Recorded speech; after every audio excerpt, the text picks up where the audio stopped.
在古代，判案官员仅能通过体表检验辨别生前死后溺水。数百年后，面对一起类似的溺水案件，现代法医除了体表观察外，还可以通过解剖观察气管，更加严谨地确认死因。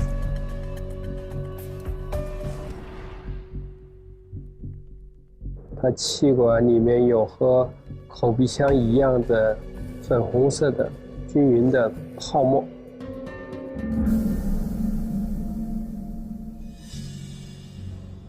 这种淡粉色的均匀泡沫，只有在人生前入水时，伴随剧烈挣扎呼气，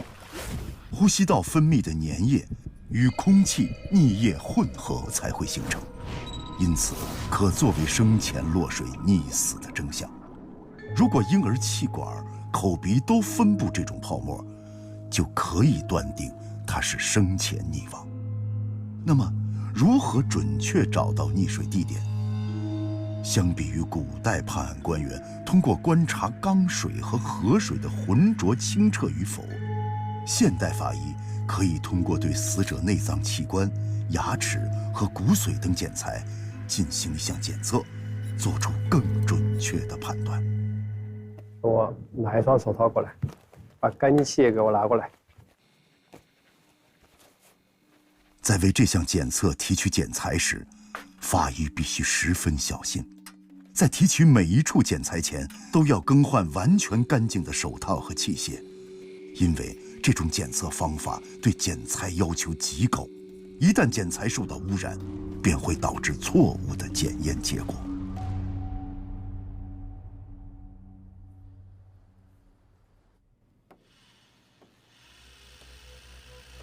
相比于内脏器官，对骨髓的检验结果更准确。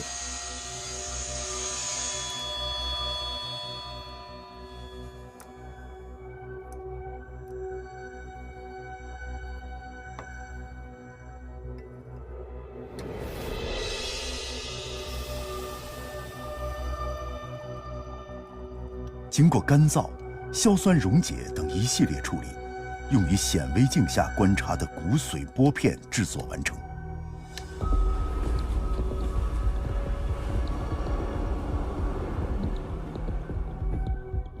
在溺水死者的骨髓玻片中，法医需要寻找一种至关重要的证据——硅藻。硅藻是一种水中普遍存在的浮游生物，在人溺水时，硅藻随溺液被吸入人体，通过全身大循环游移至各个内脏器官。不同水域分布的硅藻种类存在差异，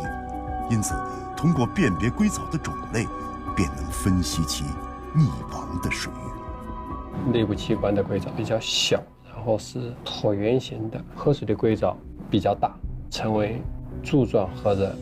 星状的硅藻，和它完全不一样。显微镜下的硅藻现象，说明这名死者并非溺亡于河水。如果古代那一起案件中运用同样的方法，发现婴儿体内的硅藻类型与河水中的硅藻类型不同，而与缸水中的硅藻类型一致，便可以作为他溺死于水缸之中的有力证据。